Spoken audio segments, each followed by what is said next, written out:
오늘 사도행전 12장에 있는 말씀은 이제 그 예루살렘 교회에 순교자가 나옵니다. 그래서 이 순교자가 나오는데 사람들이 사람을 죽이는 이유와 목적이 뭐냐? 자기의 어떤 명예를 위해서 사람들이 기뻐하는 것. 정치하는 사람들은 누구를 이용해서라도 자기의 이익을 위해서 일한다. 이렇게 보면 성경의 지금의 역사는 과거의 역사는 그 똑같은 것 같아요. 이 12장에 보면은 그때에 이렇게 그때라고 그랬는데 이 유대 지역 이제 지금 11장에서는 이제 긴 시간이 지난 이제 그 바울을 찾아가서 안디옥 교회가 이렇게 세워지는 그런 걸 얘기를 했는데 여기에서는 그러니까 그 훨씬 이전에 그때에 헤롯 왕이 손을 들어 교회 중에서 몇 사람을 해하려 하여, 그러니까 그 예수님을 죽인 사람이 누구였는가? 빌라도의 손을 들어서 로마에 의해서 죽기는 했지만 예수님을 죽인 사람들은 유대인들입니다. 그래서 옛날에 히틀러가 예수를 죽인 유대인은 이 땅에서 진멸시켜 없애버려야 된다고 해서 유대인을 그렇게 미워했던 가톨릭 신도였던 것을 우리가 알고 있습니다. 그거는 정말 단면만 보고 하는 행동이라고 봐야 되겠죠. 그래서 그 유대인들이 예수님을 정말 싫어했어요. 그 싫어하는 이유가 예수님의 선하심과 예수님의 행하심에 대한 싫어하는 것이 아니라 인간이 어떻게 하나님의 아들이라고 할 수가 있느냐. 그래서 신성모독이고 성전을 헐겠다. 그거에 대한 견딜 수 없는 불편한 마음.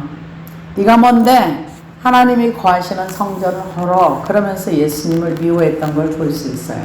그런데 그 예수님이 돌아가시고 난 이후에 그 제자들이 안진뱅이를 일으키고 수많은 사람들이 예수를 믿으니까 그들을 어떻게 처리는 못하는데 너무 미운 거예요. 너무 미운데 이 사람들을 어떻게 하면 처리를 할까 하고 이제 그 대제사장이나 이런 사람들이 그렇게 미워하면서 박해를 하고 그 중에 이제 박해의 주동자가 사울이었는데요.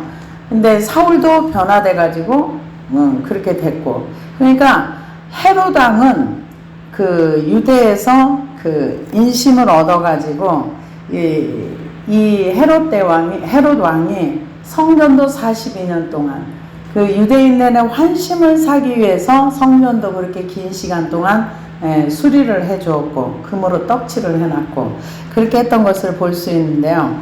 그래서 그 여기에서 그 이 12장을 기록한 연대기로는 AD 44년경으로 볼 수 있는데 그것은 헤롯이 44년에 죽었습니다. 그런데 죽던 해 6월절, 그러니까 헤롯 왕이 여기서 언급되는 헤롯 왕은 헤롯 대왕이 BC 37년에서 BC 4년에 손자인 아그리파 1세를 가리킵니다. 그래서 로마 황실에 밀접한 관계가 있으면서도 티베리우스 황제 때 투옥되기도 했고 그가 유대와 사마리아 통치권을 받게 된 것은 AD 41년에 갈리구라가 암살당한 후 글라디오더가 황제로 즉위할 수 있도록 공언한 데 대한 대가였습니다. 그래서 그는 친유대인 그 정책을 펴면서 유대인들의 환심을 사기 위해서 굉장히 노력했던 그 사람인데 유대인들이 뭐를 싫어하는가 봤더니 기독교인들을 싫어하는 걸 알았어요. 그러고 나니까 그들의 환심을 사기 위해서 기독교인들을 이제 박해를 하기 시작을 했습니다. 그래서 손을 들어 여기 나오는데요. 헤롯 왕이 손을 들어 교회 중에서 헤롯 왕의 박해가 시작됐다 이렇게 봐야 되겠죠. 그래서 그 박해를 시작하면서 제일 먼저 요한의 형제 야고보를 칼로 죽였습니다. 이 사람은 예수님의 제자 중에 한 사람입니다. 이 사람이 누구냐 하면은 첫 번째 순교자인데요. 그 야고보는 세베대의 아들로 언급되고 있는데 성경에서 그 야고보가 세 사람이 나옵니다. 한 사람은 그 예수님의 동생 야고보가 있고요. 알페의 아들 야고보가 있는데 이 제일 먼저 순교한 사람은 세베대의 아들 그 야고보라고 이렇게 볼 수 있습니다. 이 사람이 성질이 얼마나 급했던지 그 우레의 아들이라는 예수님이 이름을 지어줄 정도로 성질이 되게 급했던 사람이에요. 근데 제일 먼저 요한의 형제 야고보를 칼로 죽였습니다. 그러니까 이 야고보가 죽고 나니까 너무 좋아하는 거예요. 누가? 유대인들이 너무너무 좋아하는 거예요. 그러니까 이제 베드로도 잡아서 이제 죽이려고 옥에 가뒀습니다. 그래서 유대인들이 이 일을 기뻐하는 것을 보고 베드로도 잡으려 할세 때는 무교절 기간이라. 근데 그럴 수 있을 것 같아요. 너무 미운 짓 하는 사람이 들어가서 만약에 잡혀서 죽였다. 그러면 사람들이 좋아할 사람이 있을 것 같아요. 우리나라도 만약에 누군가가 되게 국민들한테 피해를 많이 줬는데 그럼 그 사람이 죽었다. 그러면 되게 좋아할 것 같아요. 근데 인간적으로는 어떻게 그럴 수가 있어. 그러는데 많은 피해를 입었다고 생각하는. 그러니까 대제사장이나 서기관들이나 바리새인들은 예수님을 통해서 본인들이 굉장히 억울하다고 생각을 많이 했던 것 같아요. 그러니까 예수님 죽으니까 좋아하고 야고보 죽으니까 굉장히 기뻐했다 그랬어요. 그래서 베드로를 잡아서 옥에 가뒀습니다. 4절에 잡음에 옥에 가두어 군인 네 편에게 맡겨 지키고 유월절 후에 백성 앞에 끌어내고자 하더라. 그러니까 유월절 기간 동안에는 사람을 유대인의 법으로 죽이지 않습니다. 그런데 유월절이 지나고 나서 이제 죽이려고 한 거죠. 그래서 옥에 가두어서 군인 4씩, 그러니까 4사람이 이 베드로 한 사람을 아마 교대로 해가지고 하루 6시간씩 근무를 했을 것이다. 밤낮 24시간 4사람씩 교대를 이제 조를 짜서 이렇게 지키고 있었다. 이렇게 얘기를 합니다. 그래서 4패에게 맡겨주고 유월절 후에 백성 앞에 끌어내고자 하더라. 왜? 유월절에는 절기이기 때문에 사람을 안 죽이거든요. 그래서 예수님도 유월절 지나고 나서 하려고 했는데 성경에는 예수님이 이 세상을 위한 유월절 양으로 오셨기 때문에 유월절 전에 돌아가신 거죠.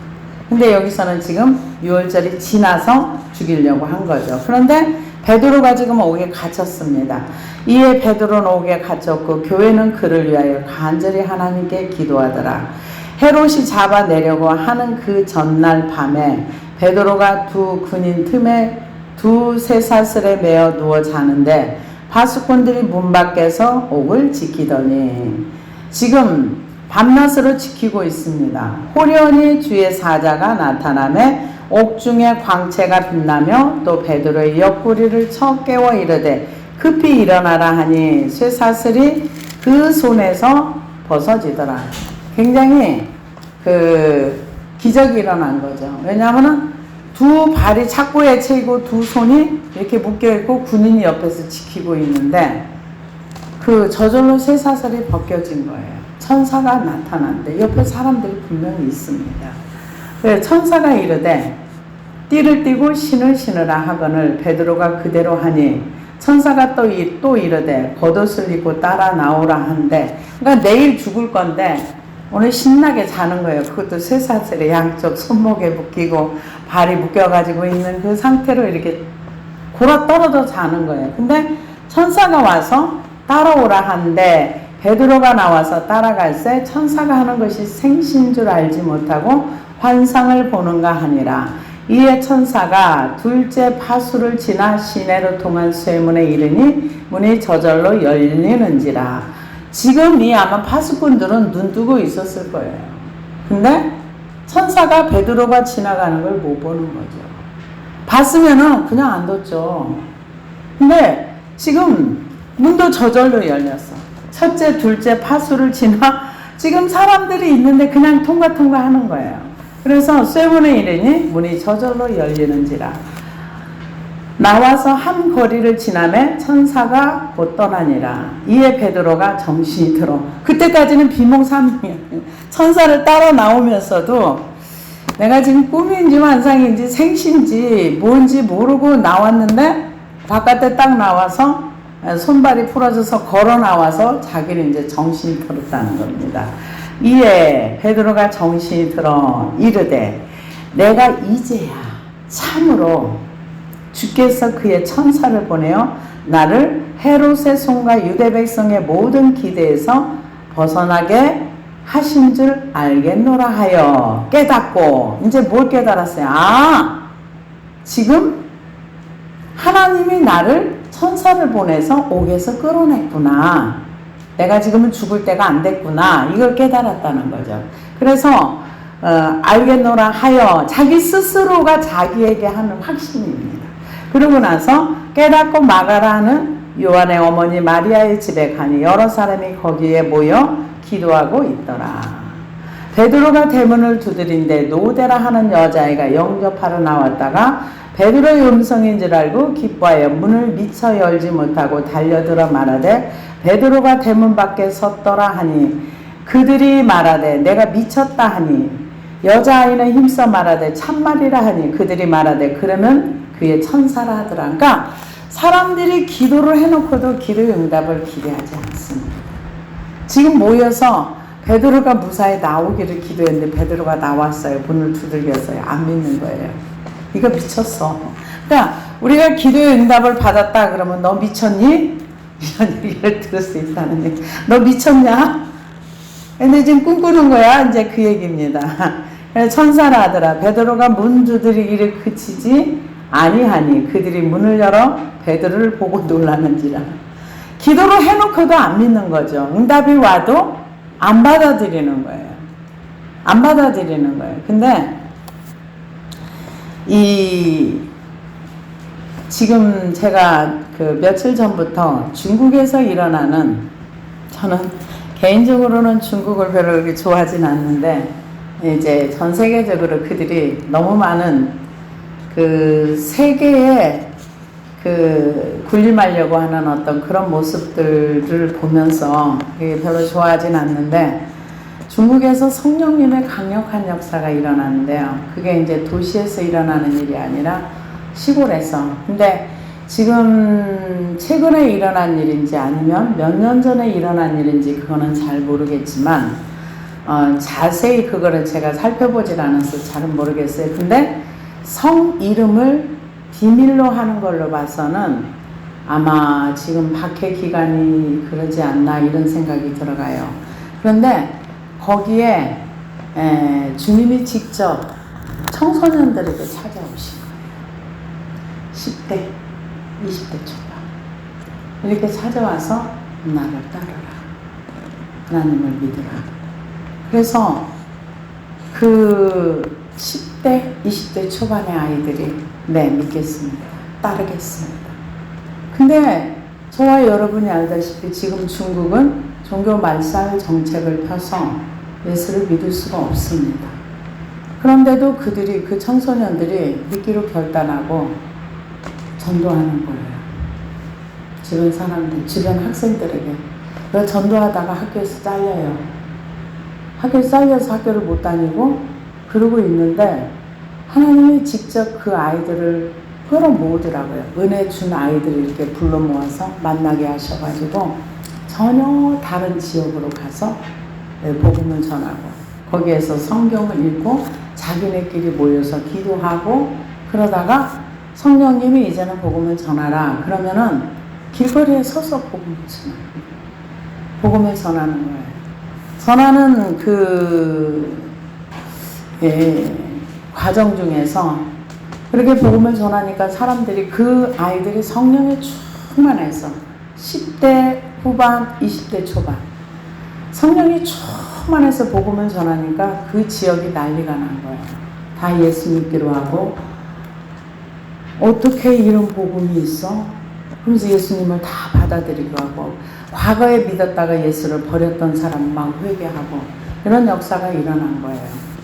일어나니까 그게 가만히 있을 리가 없잖아요. 하루 전하는데 벌써 공안들이 들이닥쳐가지고 이 아이들을 끌어다가 고문하고 때리고 말할 수 없는 고문을 하는 거예요. 며칠씩 잠을 안 재우는 건 기본이고 구두발에 채이고 뭐하고 그냥 온몸이 막 멍들고 이제 그렇게 하면서 누가 너를 이곳에 보냈니? 너를 보낸 사람의 이름을 대라. 그럼 너는 풀려날 수 있어. 이거를 반복해서 독방에도 넣었다가 때려가지고 완전히 의식을 잃고 먹을 것도 주지 않고 이제 손을 뒤로 이렇게 묶어가지고 이제 무릎을 꿇려놓기도 하고 그런 고문을 하는데 그 고문을 다 당해요. 근데 서로가 그 조를 짜서 8명씩 이렇게 모여서 이렇게 같이 기도하고 이렇게 전도를 했던 사람이 다 잡혀온 거죠. 몇 그룹으로 나눴는데 다 잡혀왔어요. 근데 각자 독방에 있으니까 상대가 어떤지를 모르는 거예요. 근데 거기에서 하는 기도가 그 청소년들이 하는 기도가 하나님 힘을 주세요. 절대 하나님 배신하지 않게 해주세요. 죽을 때까지 우리 하나님 시인하게 해주세요. 그리고 저들이 힘을 얻게 해주세요. 서로를 위해서 그 기도를 하면서 그 고난의 시간을 지나가는 거예요. 계속 이제 잠을 못 재우고 먹을 거 안 주고 독방에 가두고 그러면서 이제 똑같은 고문을 하고 쓰라 그러고 뭐 하라 그러고 그러면은 쓰라고 하면은 뭘 쓰는가? 누가 너를 불러서 너희들이 이렇게 모여가지고 지금 이 중국의 사상을 반대하는 이 예수를 전하는지를 쓰라고 누가 너희를 불렀고 누가 너희에게 이것을 시켰느냐 쓰라고 하니까 하나님이 세상을 이처럼 사랑하사 독생자를 주셨으니 이는 저를 믿는 자마다 멸망치 않고 영생을 얻게 하려 저는 하늘에서 불러서 왔습니다. 하나님이 하라고 하는 일을 제가 합니다. 너네 집은 어디야? 저는 하늘에서 온 사람입니다. 똑같은 말로 그 어린 청소년들이 똑같은 그래가지고 고문을 하다 일주일 열흘 막 해가지고 눈등이 밤탱이 되고 근데 독방으로 이렇게 보낼 때는 성폭행을 하려고 아마 보내는 것 같더라고요. 걔가 그걸 이제 알아차리고 10대 이제 여자인데 성이라고 그러더라고요. 그냥 성이라고만 이름을 하더 이름인지 성인지 그가 주님 제가 잘못하다가 여기 늑대한테 잡혀먹을 것 같습니다. 제가 매 맞는 건 괜찮은데 더럽혀진 것이 있습니다. 주님 나를 지켜주세요. 그러면서 잠을 안 잤대. 독방에 놓고서 벌써 뭔가를 하려고 하는 걸 알고서는 그랬는데 나중에 이제 그것도 안 돼. 그래가지고 이제 누가 너를 불렀냐? 저는 하늘에서 불렀습니다. 저는 하늘에 시키는 일을 하는 겁니다. 그러면서 예수님만 계속 얘기하니까 하다 때려도 안 돼, 고문해도 안 돼, 별거 해도 안 되니까는 나중에 이제 몇 개 그 성에서 모여가지고 그 순회들이 이 아이들을 어떻게 처리할 것인가 이게 굉장히 고민을 하다가 그 사람들에게 이 예수를 믿으면 너희들이 어떻게 돼 이것을 보여주기 위해서 이 아이들의 손을 이렇게 비틀어 가지고 뒤로 이렇게 해서 완전히 묶어 가지고 팔이 꺾이도록 이렇게 하는데 이게 숨이 안 쉬어질 정도로 이런 상태가 있는데 그때마다 팔을 이렇게 꺾어서 이렇게 비틀면 아주 단단한 줄이 끊어져 버리는 거예요. 계속 끊어지는 거예요. 그래서 더 단단한 줄을 갖다 묶으면 그 얼마나 세게 묶으면 이 살 속에 줄이 들어갈 정도로 그렇게 팔을 비틀어가 최대한의 사람에게 고통을 주기 위해서 그렇게 했는데 그럼에도 그 줄이 끊어져. 그러니까 하다 자기네들이 지쳐가지고 그보다 좀 약한 끈을 묶어가지고 이제 굴비처럼 이렇게 엮어가지고 애들을 길거리에 이제 끌고 이제 가는데 신기한 거는 하나님의 영이 함께 하니까 원망이 안 나와. 그 가운데 내가 왜 예수를 믿었던가 이런 얘기를 할 수 있는데 그냥 찬송만 나오고 찬송이 나오고 마음의 평강과 희락이 넘치는 거예요. 그러니까 서로의 얼굴을 만약에 보면은 눈빛으로 서로 기도하는 거예요. 그러면서 힘을 얻고 에너지를 얻고. 그래가지고 이제 그 어린 청년들이 이제 길거리에 이제 묶여가지고 처음에는 이게 비틀어가지고 완전히 굴비처럼 엮어가지고 이 예수를 믿으면 너희들이 이렇게 처벌을 받아. 이렇게 하려고 했는데 줄이 계속 끊어지고 있는 거 다 썼는데도 안 되니까 이제 느슨하게 어쩔 수 없이 묶어서 이렇게 길거리 행진을 하는데 가는데 마음이 너무 평안하고 기쁘고 즐거워가지고 아니 이건 이 세상 사람이 보면 미친 사람들이죠. 왜냐면은 맞아가지고 눈팅이 밤팅이 되고 눈이 시퍼렇게 멍들고 막 이런데 옷이 다 찢어져가지고 살이 나와가지고 이런데 시뻘시뻘게 멍들고 터지고 막 온전한 얼굴을 가진 애들이 하나도 없는 애들이 얼굴이 너무 평안하고 마음이 너무 평안하고 기쁘고 좋고 하나님의 말씀으로 격려가 오고 그러니까 조용히 찬송을 한 사람이 부르기 시작하니까 그 굴비처럼 엮여서 이렇게 끌려나가는 청년들이 거기에서 이제 찬송을 부르기 시작을 하니까 동네에 이제 사람을 이제 죽인다 어쩐다 이제 소문이 나니까 사람들이 몰려와가지고 구경을 하는데 얘네들이 찬송을 부르니까 같이 따라서 찬송을 부른 거예요. 그 나왔던 사람들이.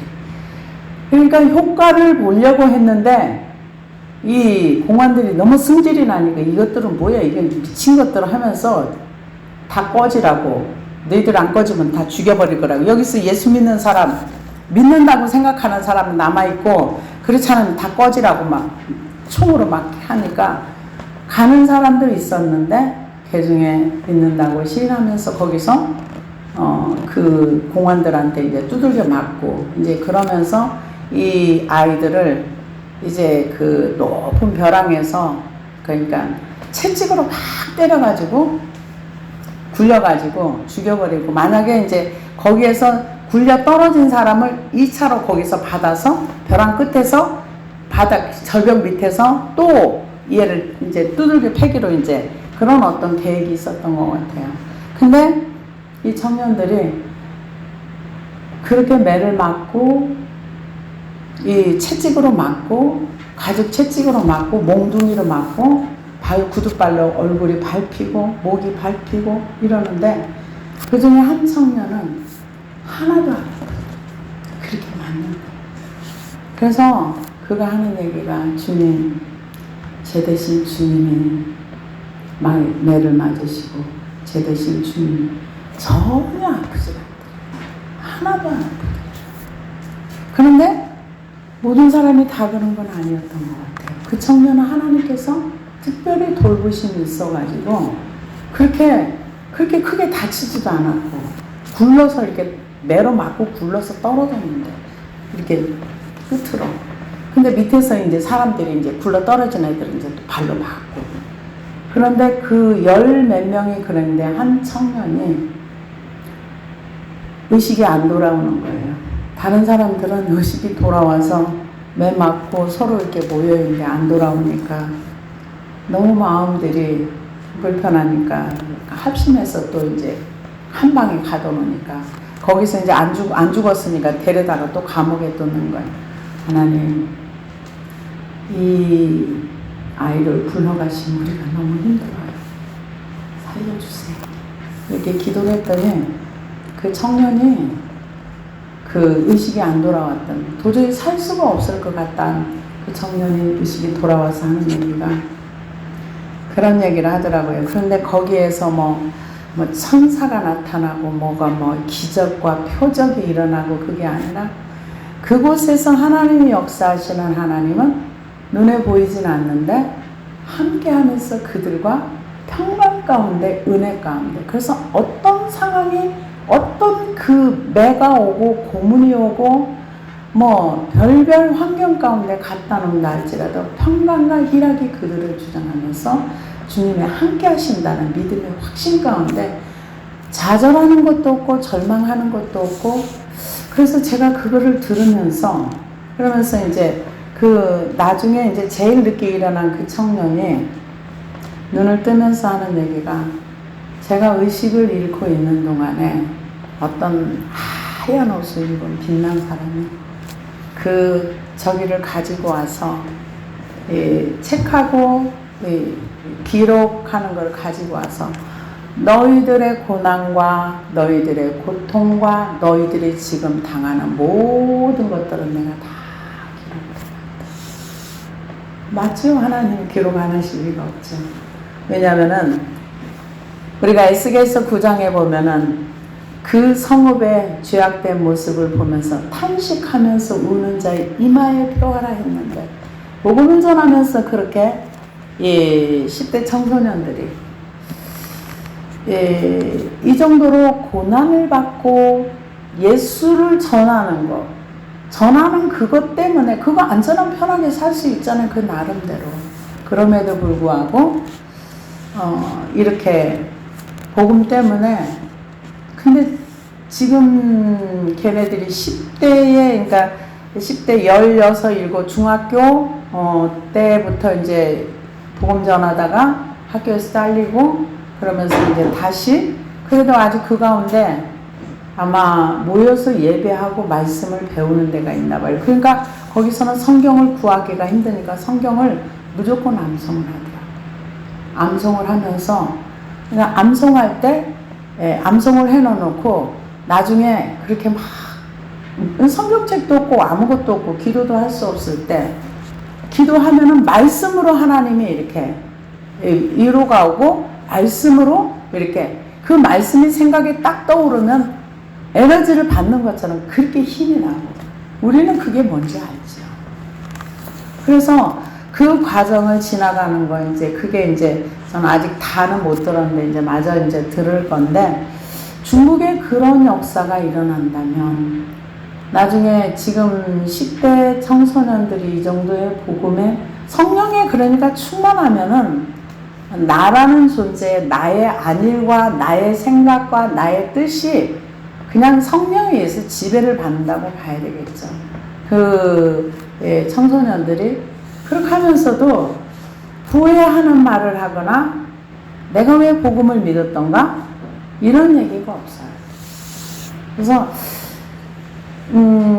이렇게 지금 중국에서도 현재 일인지 아니면 과거 일인지 그것까지는 정확하게 모르지만 10대 청소년들이 이런다는 거는 제가 처음 들었습니다. 나이를 먹어서 지하교회가 있다는 얘기는 들었지만은 지금 현재 상황 가운데서 이렇게 성령의 강한 역사가 일어나고 이렇다는 얘기는 제가 최근 들어서 들었는데요. 지금 이 베드로에게도 하나님께서 성령님의 강력한 역사가 있으면서 순교의 제물로 받을 야고보는 그냥 그런 것도 없이 그냥 한나라로 이사를 가신 거고, 베드로는 아직 사명이 남아있기 때문에 하나님께서 베드로는 끌어내 주신 거죠. 그래서 끌어내 주셔가지고 나왔습니다. 그런데 이 하나님의 그 신기한 세계를 일반 사람들은 경험할 수 없는 세계를 경험하는 거죠. 그래서 베드로가 나와서 이제 그 기도하고 있는 장소로 왔습니다. 와서 보고 이제 놀랍니다. 사람들이 베드로가 그들에게 손짓하여 조용히 하게 하고 주께서 자기를 이끌어 옥에서 나오게 하던 일을 말하고, 또 야고보와 형제들에게 이 말을 전하라 하고 떠나 다른 곳으로 가니라.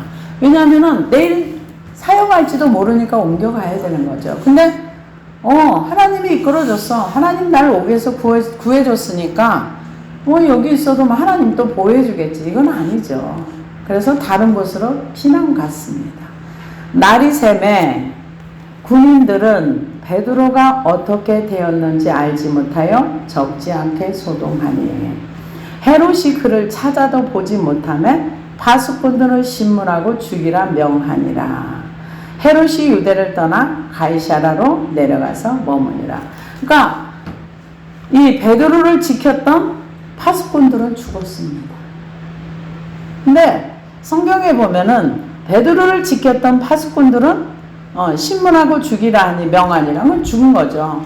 근데 그 사도행전 16장에 보면은 바울은 이제 죄수를 지키다가 죄수가 없어지면은 자기 목숨을 대신 내놔야 하는 그런 로마 법이 있다고 들었어요. 근데 자결하려고 할 때 못 죽게 하잖아요. 내가 여기 있다 죽지 마라. 그럴 때 그 간수가 뭐라고 해요? 주여 우리가 어떻게 하면 구원을 얻으리까?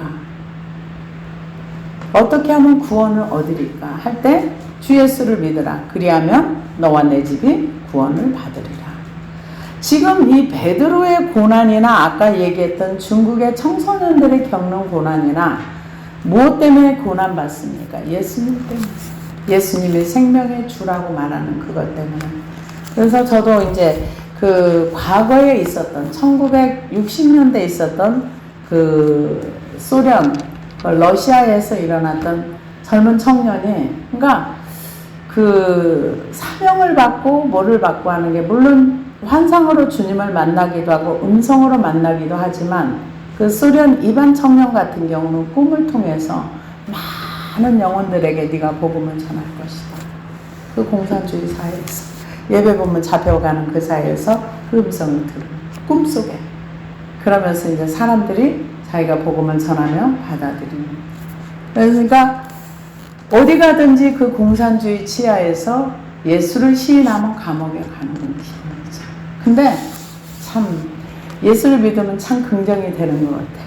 왜냐하면은 이제 그 군대에서 그 청년도 너가 우리는 그런 그 기독교의 사상을 받아들이지 않아. 너 종교회냐 어디냐 물어봤을 때 자기는 침례교 교단의 기독교인이라고 자기를 말하면서 나는 내가 태어난 이 소련을 위해서 군인으로서 최선을 다할 것입니다. 그러나 나는 또한 하늘의 백성이기 때문에 나는 하늘의 백성으로서도 최선을 다하며 살 것입니다. 이 기가 막힌 얘기를 하는 거죠. 그러면서 그래? 네가 그것을 끝까지 인정할 수 있나 보자. 너 가서 감옥에 가서 독방에 가서 있어. 독방에 가서 며칠이 있을지 밥도 안 주고 굶기는 거예요. 그럴 때 그 청년이 하는 얘기가 주님 제가 언제부턴가 하나님께서 내 마음에 금식하라고 했는데 내가 금식을 안 했더니 하나님 나에게 이렇게 금식하고 하나님을 예배할 수 있는 장소를 주셨네. 아니 최대 긍정인 것 같아요. 그러면서 거기에서 금식하고 주님 찬양하고 성경 읽고 그러니까 아니 여기서 죽겠다고 하면서 나 예수 안 믿겠다고 할 줄 알았는데 오히려 그걸 즐기고 있으니까 막 거기다 집어넣은 사람 너무 화딱지가 나가지고 참 사람의 고통을 즐기는 사람에게 못된 심리가 있다는 것을 저는 그런 감정을 들으면서 참 많이 봅니다. 근데 여기에서는 지금 헤롯이 그 파수꾼들에게 이제 교대로 해서 지키려고 했는데 없어졌잖아요. 근데 모르는 거예요, 이 파수꾼들도. 왜냐면은 자기 눈으로 만약에 천사가 끌고 나가는 걸 봤으면 죽였죠. 못 가게 했겠죠. 근데 못 봤는데 이제 억울하게 죽는 거죠. 그래서 이제 헤롯이 이제 유대를 떠나 가이사라로 내려가서 머무니라. 헤롯이 두로와 시돈 사람들을 대단히 노여워하니 그들의 지방이 왕국에서 나는 양식을 먹는 까닭에 한 마음으로 그에게 나와 왕의 침소 맡은 신하 블라디우스를 설득하여 화목하기를 청한지라. 헤롯이 나를 택하여 왕복을 입고 단상에 앉아 백성에게 연설을 하니 백성들이 크게 부르되 이것은 신의 소리요 사람의 소리가 아니로라. 이제 아마 헤롯이 연설을 잘한 것 같아요. 연설을 잘하는데 하나님의 무슨 역사가 있었는지 헤롯이 이제 거기에서 얘기를 했을 때 사람들이 크게 이제 무슨 역사가 있었던 것 같아요. 근데 헤롯이 영광을 하나님께 돌리지 아니하므로 주의 사자가 고치니 벌레에게 먹혀 죽으니라. 신의 소리요 이런 얘기할 때 그 헬라 세계에서는 대개의 경우 모든 자연을 신으로 보기 때문에 신들의 질서가 있는 인간 세계와 밀접하며 범상하지 않는 사람을 신으로 기인하거나 거대한 자연 현상을 신적인 것으로 이해를 했습니다. 그래서 이와 같이 범신론적인 배경에서 자연스럽게 신의 소리가 나올 수 있는, 그러니까 아마 그 헤롯이 연설을 좀 잘한 것 같아요. 그러니까 신의 강림이다. 이제 사람들이 아마 그 아첨하는 사람들이 그렇게 한 것 같아요. 그러면은 헤롯은 이 사람들이 자기를 축켜 세우고 이렇게 할 때에 그 영광을 자기가 받았어요. 근데 하나님은 절대로 영광을 받는 걸 그냥 두지 않습니다.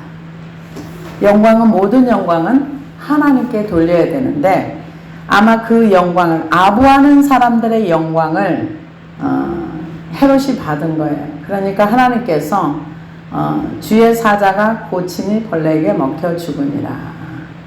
그러니까 이 교만한 사람들이 영광 받는 걸 되게 좋아합니다. 자기의 어떤 자기의 이런 것들을 굉장히 좋아하는데 하나님께서 그 영광을 받는 헤롯을 그냥 두지 않았습니다. 그래서 어떤 사람은 이런 얘기 참 많이 하더라고요. 이번에도 이제 그런 얘기를 제가 들었는데 하나님을 빙자해가지고 상대방을 저주하는 거. 여러분들 우리는 그러지 않을 줄로 믿습니다. 근데 목사님들이 하는 얘기가 자기를 거스리고 거역하면은 너는 하나님의 선지자인 나를 이런 말을 했으니까 너 하나님이 심판하실 거야. 근데 그분만 그러는 게 아니라 그분에 대해서 나쁘다고 말하는 그 사람도 똑같이 그래요. 근데 이거는 여러분 절대 그러지 마세요. 그러면서 아마 교회를 박해했던 어떤 시장님이 문제가 생겨가지고 시장직을 못하게 될 그런 상황이 됐던 것 같아요. 그러니까 딱 하는 얘기가 기도하는 교회를 박해하면은 신상이 해로워. 교회를 박해했기 때문에 그런 결과가 온 거야. 이런 얘기를 이렇게 하는 것을 들었습니다. 그런데 절대 그렇게 얘기하면 저는 안 된다고 생각을 해요. 왜냐면은 아까도 그 얘기했던 그 중국의 청소년들이 그렇게 박해를 받고 욕을 먹고 몸에 짓이김을 당하고 목숨의 위협을 당해도 스데반의 기도를 하더라고요. 하나님이여, 저들이 몰라서 예수님을 박해합니다. 저들이 몰라서 저들도 예수 믿어 구원받게 해주세요. 박해를 당해도 절대 저주하지 않더라고요. 하나님의 영의 역사는 내가 어려움을 겪고 내가 손해를 봐도 그들을 위해서 저주하지 않습니다. 성경이 그렇습니다. 그래서 그런 얘기를 들을 때 저는 참 불편하더라고요. 네가 나한테 이렇게 했으니까 하나님이 너를 치실 거야. 너를 그냥 안 둘 거야. 막 이런 식으로 얘기를 하는 거 성경적이지 않다는 거 이해하시기를 바랍니다. 그래서 지금 야고보도 베드로도 자기가 죽음 가운데 처해 있다고 그래서 헤롯이 죽이려고 했다고 해서 헤롯을 저주하거나 헤롯을 하지 않았어요. 근데 자기 스스로가 교만해가지고 자기 신의 자리에 앉아서 영광을 받은 사람들의 아부하는 말을 그대로 받아들여서 자기가 신의 자리에 올라앉았을 때 하나님께서 그를 쳤다 그렇게 얘기합니다. 누가 쳤습니까? 사람이 친 게 아니에요. 하나님이 하셨어요. 그 사람은 죽었어요. 하나님의 말씀은 흥황하여 더하더라. 바나바와 사울이 부조하는 일을 마치고 마가라는 요한을 데리고 예루살렘에서 돌아오니라. 아마 예루살렘에 방문했던 것은 요세푸스가 이제 얘기를 한 거 보면은요, 예루살렘의 기근을 디베르 율리우스 알렉산더가 유대 총독으로 있을 때 발생한 것으로 기술한 것으로 미루어 보아 바울과 바나바가 예루살렘에 방문한 시점은 AD 46년경으로 추정합니다. 그때 헤롯 아그리빠가 AD 44년에 죽었으므로 그들이 예루살렘에 방문한 건 한 2년 후에. 그래서 이거를 성경을 이렇게 연대기적으로 쭉 이해하면 안 됩니다. 그러니까 이게 부분을 이렇게 기록을 해놨기 때문에 바나바와 사울이 부조하는 일에 이제 거기에서 안디옥 교회에서 이제 헌금을 가지고 요한을 데리고 예루살렘에 돌아왔다. 그때 이제 하는 걸 가지고 왔다. 이렇게 얘기를 합니다. 그래서 우리가 하나님의 말씀의 세계를 보면은 나에게 악을 행하는 그들을 향해서 있는 사실을 기도하는 것은 맞아요. 그렇지만은 심판의 자리까지 우리가 올라가는 것은 아닙니다. 그래서 그 젊은 청년들이, 학생들이 지금 중국에서 그러한 역사를 일어나는 걸 볼 때 지금 굉장히 그쪽엔 박해가 심하거든요. 그래서 앞으로 하나님께서 우리에게 복음 전할 수 있는 기회를 주셔서 그 기회 가운데 한번 이제 정말 하나님 나라의 역사를 이루어드리고 우리가 하나님 앞에 갈 수 있는 그날이 오기를 이제 기대하면서 기도를 합니다. 기도하시겠습니다.